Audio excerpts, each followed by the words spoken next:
deve aparecer um REC em vermelhinho. Agora tá. Então, vamos lá. Então, na verdade, o que eu quero falar para vocês é por que a gente deve acreditar na ciência, né? Por que quem faz física não deve imaginar que a Terra é plana, apesar que venham esses argumentos? E como é que a gente adquire esse letramento científico? E por que a divulgação científica é uma coisa tão importante? Então, aqui tem um blá, blá, blá, né? Vou falar para vocês assim, mas o que a gente sabe é que a ciência evolui muito rapidamente e cada vez está mais especializada. Então, ninguém pode saber de tudo. É impossível isso. Então, o que a gente tem que fazer é aprender se contentar em acreditar e aprender a distinguir quem são as pessoas que se especializaram nas diversas áreas. Então, na verdade, a gente devia ter discutido como é que a ciência é produzida já lá no colégio, né? Porque senão fica parecendo uma coisa mágica. Vocês devem ter a experiência de falar assim, alguém fala, o que vocês fazem? Você fala, eu faço física, estudo física. Aí a pessoa fala assim, bom, não deveria ser porque fazer física ou ser cientista não tem nada de mágico e também não está ao alcance de poucos. Em princípio, a ciência está ao alcance de todo mundo que se dispõe, que é curioso e se dispõe a trabalhar com ela, né? Mas aí como é que a gente distingue o joio do trigo, né? Como é que a gente distingue o que é científico e o que não é científico? E a outra coisa importante é lembrar que a ciência goza da confiança de todo mundo. É justamente por isso que tem tanta coisa fantasiada de ciência, né? Charlatanismo, travestido, fantasiado, de tal forma que a pessoa tem aí, por exemplo, os cristais curadores, as curas quânticas. Quântica é uma palavra mágica, né? Aparece em tudo quanto é coisa, enganando, e depois eu vou dar o exemplo exatamente com um vídeo que vocês vão ver, 2 vídeos na semana que vem, né? Então, um deles é essa das enganações quânticas, que eu falo um pouquinho do que é quântica e por que as pessoas fantasiam isso quando elas querem enganar uma pessoa que é completamente leiga.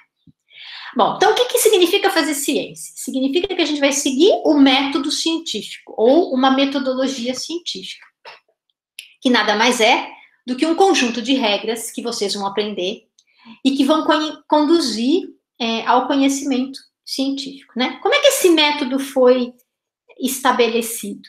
Então, ele começou com Galileu Galilei, lá 1500 e alguma coisa, que é considerado o pai da ciência moderna. Antes do Galileu, a ciência toda era aristotélica, né? E aqui tem a idade de quando é que o Aristóteles nasceu? Foram nos anos 300 anos antes de Cristo. Para o Aristóteles, existiam 3 tipos de ciência.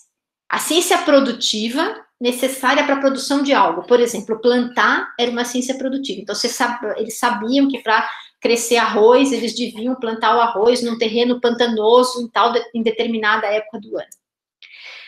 Prática, quando você tinha algum conhecimento que levava a uma ação, por exemplo, cortar uma árvore ou carregar uma árvore, né? Então, fazer uma alavanca.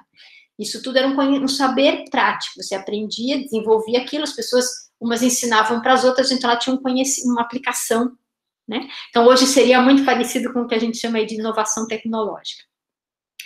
E as que o Aristóteles chamava de teoréticas. Então, era saber porque era chique saber, né? Então, matemática, física, metafísica, psicologia e coisas por aí afora. Nada disso é empírico, nada disso era testado, né? Então, foi com o Galileu que o método foi desenvolvido e depois ele foi sistematizado pelo René Descartes, no que a gente chama de método cartesiano, né? Vocês também vão usar muitas coordenadas cartesianas, x, y e z, mas o método cartesiano, na verdade, diz para a gente que a gente tem que duvidar de tudo que a gente puder duvidar. Só existe aquilo que pode ser provado. Se a gente não consegue provar ou não consegue verificar, a gente tem que ter dúvidas. Pode até ser que seja verdade, mas a gente tem que ter dúvidas. Bom, isso significa que a gente tem que fazer experiências, né? E esse método foi testado por Isaac Newton, e desde então, Galileu, Descartes e Isaac Newton foram os precursores do que a gente faz até hoje, né? Então, desde então, esse método é utilizado. Bom, então, essa inovação de tratamento da ciência se constitui no que a gente chama de revolução científica. E ela começou lá nos séculos 17 e 18, quando os conhecimentos passaram a ser considerados corretos só depois de confirmados pela experiência. Ou pela observação, né? No caso da astronomia, por exemplo, não é bem uma experiência, mas as observações tinham que ser confirmadas, ou tinham que confirmar as teorias, e vocês vão estudar coisas belíssimas aí no curso de física, como as leis de Kepler, umas coisas incríveis que as pessoas faziam com uma pequena luneta. Muito bem, então essas teorias passaram a ser respaldadas por experiências. Então começaram a ser desenvolvidos procedimentos para colher essas experiências e dessas evidências. E esses procedimentos tinham que ser acessíveis a todos. Isso é, não adianta eu fazer uma experiência no meu laboratório e chegar a uma conclusão e ninguém mais no mundo ser capaz de reproduzir aquilo, certo? O que adianta? Sou eu dizendo alguma coisa que ninguém reproduz, né? Então, isso não vale na ciência. A ciência, qualquer descoberta tem que ser reprodutível. E aí entra o que a gente chama de comunidades científicas. Então, o que são essas comunidades científicas? São grupos de cientistas ou pesquisadores, né? Não necessariamente os pesquisadores são cientistas. Por exemplo, um filósofo não é um cientista. Talvez até eles gostem de chamar isso de ciências sociais ou coisas assim, né? Um advogado que trabalha com direito não é um cientista, mas eles também fazem pesquisa. E essas pesquisas têm que ser produzidas por esses grupos ao mesmo tempo e validar a produção alheia. Então, quando alguém chega a alguma conclusão, de fato, aquela conclusão passa a ser correta se vários outros grupos chegarem à mesma conclusão. Então, tudo que a comunidade científica produz deve ser tornado público para que isso possa ser testado, né? E como é que isso é tornado público? Isso vai para revistas que a gente chama de revistas arbitradas, né? Então, essas revistas têm um outro corpo de cientistas que vão verificar, em geral, cientistas mais sêniores, que vão verificar se aquilo que está sendo proposto por alguém tem respaldo, né? E muitas vezes essa verificação é feita experimentalmente, né? Então, a gente está vivendo um momento em que vocês sabem disso.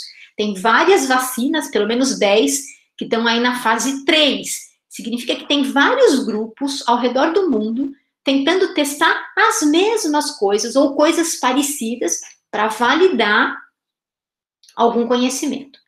Muito bem, e essas coisas têm que ser publicadas. Por que a vacina da Rússia está aí em dúvida? Porque não tem artigos publicando os resultados que eles dizem que existem para validar essa vacina. Então, uma vez que esses trabalhos são publicados, todo mundo pode ler, todo mundo pode checar se essas conclusões são válidas e todo mundo pode usar isso como base para seguir para frente, né? Para produzir novos resultados. Quando a maioria esmagadora dos cientistas consegue produzir um resultado novo a partir de algum trabalho, pronto, a comunidade entrou em consenso e a gente pode dizer que determinado assunto é conhecido dentro do limite da ciência naquele momento, né? Tudo evolui. As nossas ferramentas científicas de laboratório, de observação, de computação, de software, tudo tem evoluído. Então, é natural que algumas coisas que pareciam prontas em um determinado momento ainda tenham que evoluir um pouquinho mais. Muito bem.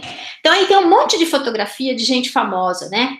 Tá ali o Isaac Newton, a Madame Curie, o Einstein, a Liz Meitner, o Stephen Hawking, o Charles Darwin e o Linus Pauling.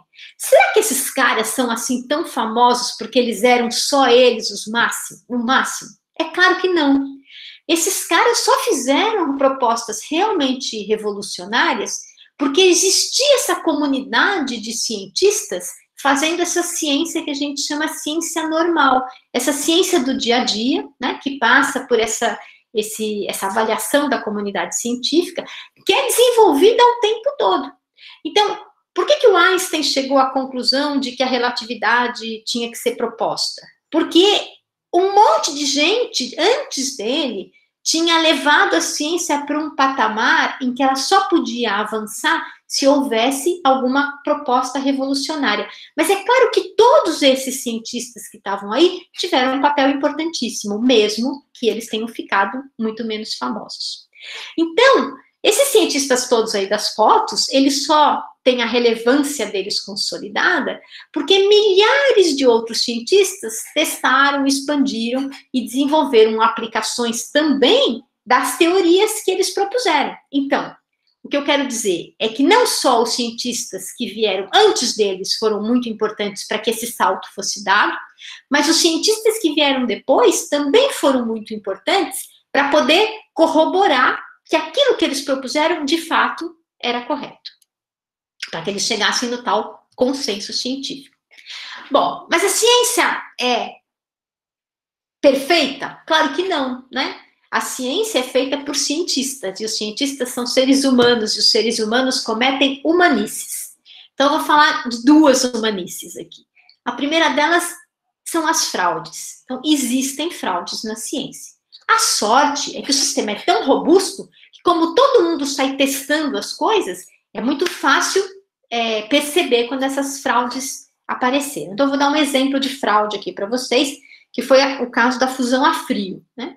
Então, fusão é aquilo que é feito nas estrelas. Então, para que o hidrogênio se junte com outro hidrogênio e se funda, gerando um hélio, a temperatura e a compressão tem que ser altíssimas, como aquelas que acontecem nas estrelas, né? No Sol.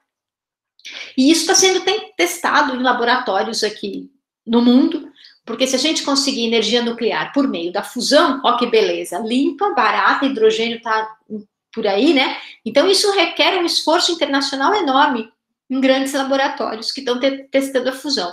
Imaginem vocês que em 1987, dois fulanos, dois químicos, por sorte eram químicos, não eram físicos, Fleischmann e Pons, disseram que eles conseguiam energia por meio de uma fusão a frio. Em vez de ter milhares de Kelvin, era uma fusão a frio. E eles tinham um equipamento parecido com esse aí da minha figurinha, certo? Tinha uma água pesada, que é água com deutério, deuterada, com um eletrólito, com um anodo e um catodo, e aí eles punham isso em banho numa água e por uma mágica eles conseguiam tirar energia daí. Bom, isso foi uma coisa incrível, né, quando isso foi proposto. A comunidade toda ficou muito empolgada com a história da fusão, eles ganharam muito dinheiro e isso durou menos de um ano. Rapidamente, os diversos... tem um carro de som passando aqui do lado da minha casa. Ninguém merece. Rapidamente, várias pessoas em laboratórios distintos aí ao redor do mundo foram tentar reproduzir a tal da fusão a frio e não conseguiram. Descobriram que isso era uma fraude e esses caras foram, de fato, banidos aí da comunidade científica. Também existem erros, que é a história que aí vocês já vivenciaram, né? A história da hidroxicloroquina e da cloroquina para o tratamento da Covid-19. Essa coisa que eu estou colocando aqui na tela para vocês é um print screen da revista que chama Lancet. Dessas revistas arbitradas, ela é a mais importante na área de medicina e de bioquímica. Ai, me perdoe. Tem um cara aqui do lado querendo consertar a panela de pressão e fogão a gás.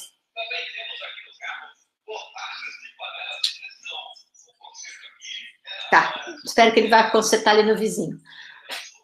Tá bem, então vamos voltar aqui para essa revista, para esse artigo do Lancet, né? O que aconteceu? Isso aqui foi um erro, isso aqui não foi má fé. Má fé foi o que veio depois, quando os políticos quiseram alavancar a venda para os seus colegas em cima de um erro, né? Então, houve um teste, num primeiro momento se imaginou que esses remédios poderiam ter um efeito em vivo. Primeiro testaram in vitro, acharam que funcionava, e depois testaram em vivo. Qual é a diferença de in vitro e in vivo, né?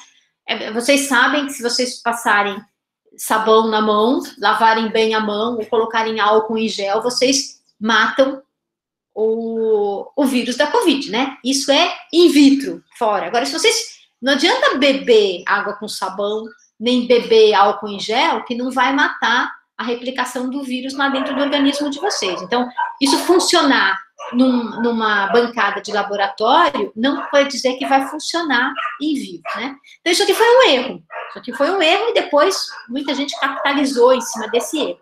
Mas quando a comunidade científica identifica que há um erro, o que ela faz? O artigo que foi publicado é retracted, ele é retirado. As revistas, não, isso aqui a gente achou que estava correto, mas foi um erro da comunidade, então a gente se desculpa, e o modo de ser feito esse desculpa é que todo mundo fica sabendo que aquele artigo foi retirado, e por isso que tem essa coisa aqui em vermelhinho, escrito retracted. Muito bem, então isso tudo para dizer para vocês que o método científico, ele é bem robusto. Ele elimina erros e fraudes e proíbe as pessoas de ficarem achando. Ninguém pode achar nada, elas têm que testar, né? O Aristóteles achava.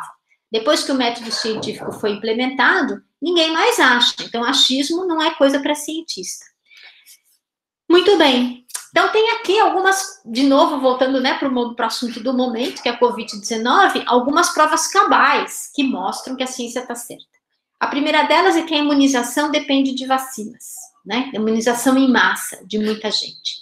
A segunda, então tem os anti-vaxxers, né? Aqui no Brasil tem menos grupos que são anti-vacinas, mas nos Estados Unidos tem uns grupos muito fortes. A gente está imitando tudo que vem de ruim dos Estados Unidos, né? Isso aqui é uma das coisas que também apareceram aqui no Brasil, grupos que são contra as vacinas. Mas as vacinas em grande têm que ser tomadas por muita gente para que, de fato, o vírus não tenha para quem passar, né? Então, se alguém contrai o vírus, ele chega no máximo naquela pessoa, porque todo mundo no entorno ou está vacinado ou teve a doença. Então, o ideal é não ter a doença, porque é uma doença que pode matar, então tem que se vacinar um número muito grande de pessoas para que a doença não progrida. A outra coisa é a teoria da evolução de Darwin, né?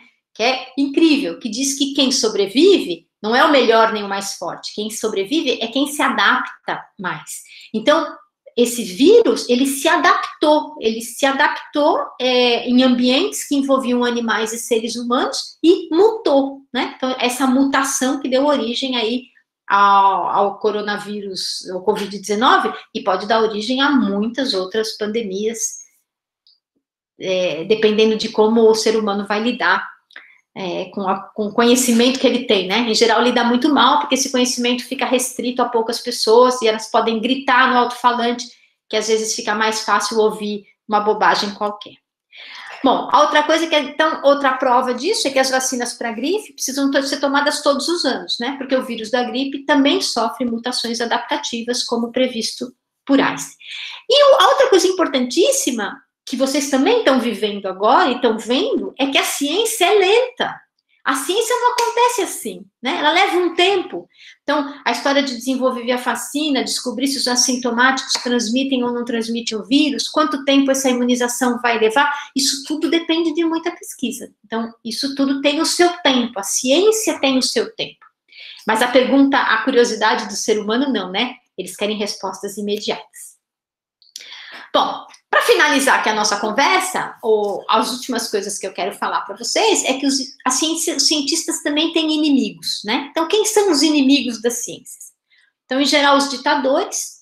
Então, quando a democracia é atacada, a ciência também é, porque os ditadores têm as verdades deles. E eles querem que as pessoas acreditem nessas verdades. E os cientistas que seguem o método cartesiano duvidam de tudo, né? Então, eu espero que grande parte de vocês aqui se dedique à ciência no futuro, e vocês têm que desenvolver esse mecanismo de duvidar. E aí, vocês têm que se convencer, ou quando vocês fizerem a conta e ela der certo, ou quando vocês forem para um laboratório e verificarem que é verdade, ou quando vocês lerem um artigo científico escrito por alguém, né, que foi depois corroborado pela comunidade científica. Aí a gente acredita que isso é verdade. Os ignorantes são inimigos da ciência, porque a ciência muitas vezes é difícil de entender. Se ela é difícil de entender, tem gente que prefere dizer que ela é mentira, né? E acreditar em coisas mais simples. A religião, então tem aí a história que todo mundo deve saber, né, da Inquisição. Então não é toda a religião que é inimiga científica, ela não necessariamente é incompatível com a ciência, mas os fundamentalistas religiosos que querem acreditar em dogmas que não podem ser explicados pela ciência, esses em geral viram inimigos da ciência, né? É o que aconteceu na Inquisição, na Idade Média, quando cientistas foram queimados em fogueiras. É o que acontece com algumas correntes do islamismo, com algumas vertentes do cristianismo, com muitas seitas, né? As seitas convencem as pessoas das coisas mais mirabolantes, as pessoas saem acreditando naquilo cegamente. Tem os charlatões, né, que se aproveitam da ciência para ganhar dinheiro, e aí vem as terapias alternativas e os que exploram o medo, que é o que vai acontecer lá, vocês vão ver no videozinho que eu falei sobre as enganações quânticas. E tem os obscurantistas, né, que são, a gente está cheio de legisladores que são obscurantistas, né, então eles acabam fazendo legislações que colocam maluquices pagas pelo dinheiro público. Então, para vocês terem uma ideia, o SUS aceita 27 práticas integrativas. Então, o que significa isso? Significa alguém que vai lá e diz assim, eu vou fazer imposição de mãos e vou curar fulano. E a gente gasta dinheiro público no SUS com uma coisa que é comprovadamente não científica. Pode até ter um efeito placebo, porque a pessoa que acredita muito que vai se curar desse jeito pode ter alguma resposta imunológica para isso. Mas isso não tem comprovação científica, né? E ainda tem os piores de todos, que são os cientistas malucos, que são aqueles que conhecem o caminho da ciência, conhecem o caminho para as publicações e fraudam isso para ganhar dinheiro, né? Então, a gente teve recentemente em São Carlos um caso de um professor que desenvolveu uma coisa que ele chamava de fosfoetanonamina para curar o câncer. Então, ele alegava que aquilo curava o câncer, apesar de todas as evidências científicas mostrarem que aquilo não é verdade. É a pior espécie de gente, é difícil lidar com elas, porque eles conhecem o esquema da metodologia, eles conhecem o jargão científico, então eles enganam, né, conseguem enganar, pelo menos por um tempo, uma quantidade maior de gente. Então, tem aqui duas charges aqui para a gente exemplificar isso aqui que eu estou falando, né? Uma delas mostra aqui que o fato da gente ter um outro lado para a ciência, que é o tal do achismo, ele também é um lado que foi utilizado pela mídia.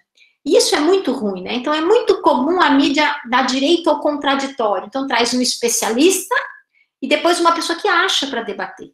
E aí percebam que esse especialista acaba dando valor para aquele discurso do que acha, né? A pessoa que acha não podia nem estar num discurso desses. Um discurso sério tem pessoas que entendem do assunto, não uma pessoa que entende de um assunto e uma maluquice, um maluco qualquer que fica se alimentando com conta no Facebook, no WhatsApp, que foi alimentada por fake news, né? Enfim. E aqui tem a outra figurinha que eu gosto, né? Que é a história da simplicidade de soluções não científicas. Também é um inimigo. Então, a ciência contra todo o resto. Então, conhecer ciência é esse longo caminho tortuoso aí, né, que só alguns conseguem trilhar. E todo o resto é um caminho, às vezes, muito simples. E essas pessoas que vão atrás dessa explicação simples, elas não têm o treino para acreditar nas pessoas que foram trilhar esse caminho mais tortuoso, né? Então, às vezes, acreditar numa coisa boba, do tipo, né, toma água sanitária que você vai matar o Covid, é mais fácil do que acreditar que a gente não tem a vacina, que a gente tem que ficar isolado, que a gente pode contaminar o nosso colega de quarto e assim por diante. Então, a simplicidade, às vezes, fala mais para o ser humano, porque é mais fácil.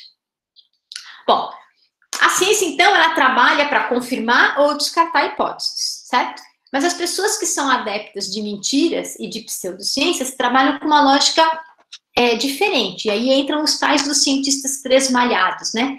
Algumas pessoas que conhecem como é que a coisa funciona e usam a lógica do prove que eu estou errado. Claro que provar que a pessoa está errada é muito difícil. Então, num debate científico, quem tem que provar é quem está certo. Eu acabei de falar isso para vocês, né? Você tem que ir no laboratório, você tem que experimentar e mostrar que você está certo. Então, essa história de dizer prove que eu estou errado. Não, a Terra é plana. Eu acho que até então prove que ela não é plana. Não é assim. Eu vou provar que ela é redonda, eu não vou provar que ela não é plana. Né? E isso é muito difícil para o leigo perceber. Então, aqui é um exemplo bem fácil, né? Então, eu vou dizer para vocês assim: todo dia antes do sol nascer, o galo canta. Então, para uma pessoa completamente leiga, que está num lugar que sempre tem sol e sempre tem galo, ela pode imaginar que o sol nasce porque o galo canta. É claro que então é um exemplo bem simples. Vocês sabem que o sol não nasce porque o galo canta, né? Se eu for para um lugar que não tem galo, o sol vai nascer do mesmo jeito. Mas, se esse argumento for levado para uma sofisticação mais séria, não fica tão difícil assim acreditar nele. Mas então, por que a gente tem que acreditar na ciência, né? E por que a gente quer fazer física? Porque ela funciona, né? E ela torna a nossa vida melhor e mais segura. Melhor e mais segura é o que está acontecendo aqui nessa aula hoje. A gente está sendo capaz de ter uma aula remota, porque a gente tem a ciência, né? E toda essa tecnologia à nossa disposição. Desde dos códigos todos que nos ajudam a transformar um computador dados no computador em imagem, até essa transmissão de imagem e por aí, né? Então, é claro que a ciência não é perfeita, mas ela é a melhor que existe. E nos dá coisas incríveis o tempo todo. Moral da história, ninguém precisa saber de tudo, porque é impossível, mas o que a gente precisa é identificar na internet se aquilo que alguém está alegando tem respaldo. Não na revista qualquer, na Veja ou na charge do jornal, se ela tem respaldo na literatura especializada. Né? E como é que a gente vai saber isso? A gente vai atrás dos especialistas. Com a internet isso não é difícil, no Brasil é particularmente fácil, porque a gente tem o famoso currículo Lattes, do qual eu falei para vocês, quem assistiu aquela minha primeira aula, né, que dá uma ideia se a pessoa é de fato um cientista ou não. Bom, para concluir, eu queria dizer que a gente precisa de mais cientistas no Brasil e eu espero que pelo menos alguns de vocês cheguem ao fim do curso e virem cientistas, né? E a principal qualidade de um cientista tem que ser a curiosidade e a procura constante por respostas sérias, bem embasadas. O cientista não precisa ser gênio, tá? Ele precisa trabalhar. E aí, vai ter trabalho para vocês nesse curso, né? Física é um curso trabalhoso, mas é maravilhoso. Quando a gente percebe que a gente é capaz de fazer uma conta, é como se fossem descobertas diárias. E formar um cientista leva muito tempo, né? Fazer graduação, mestrado, doutorado, pós-doutorado, isso aí leva 10 anos, né? Talvez até um pouco mais. Mas para adquirir um pouquinho de letramento científico e um pouquinho do estado da arte das coisas, a gente basta que eu estou falando, basta acompanhar o canal Mulheres da Ciência, é uma propaganda do meu canal, mas basta a gente acompanhar o que tem na literatura especializada. E a última coisa que eu queria falar para vocês, eu vou já interromper isso aqui, é sobre a língua do pica-pau. Ops, aqui. O que é a língua do pica-pau, né? Por que a língua do pica-pau pode ter algum interesse? Por que a língua... Agora que eu tô vendo, agora que eu vou ver esses chats, tá? Como aquilo estava compartilhado, eu não enxergava os chats. Agora que eu vou olhar vou ver isso aí com vocês. Por que a língua do pica-pau é tão interessante? Imagine que era uma curiosidade do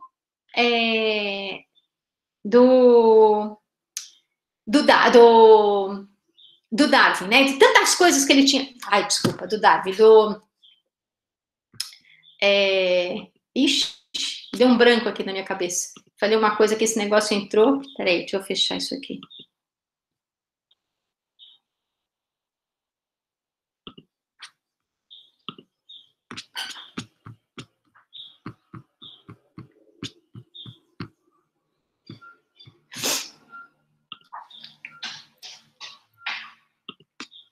Tá, tô enxergando todo mundo. Tá, a língua do pica-pau era uma curiosidade do Leonardo da Vinci, né? Tanta coisa que ele inventava, máquinas voadoras, cálculos e sei lá mais o quê, mas ele queria saber como é que funcionava a língua do pica-pau. Algum de vocês já se preocupou com isso? Eu nunca tinha me preocupado com isso até ler a biografia dele, né? E como é que a língua do pica-pau funciona? Era a coisa mais sensacional. Imagina que quando o pica-pau bate o seu bico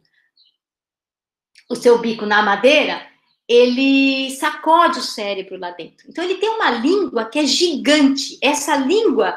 E como é que o Leonardo da Vinci sabia que a língua era gigante, né? Ele deve ter puxado a língua do pica-pau lá para fora, ele gostava de anatomia e fazer experiência com corpos, com certeza ele dissecou um pica-pau.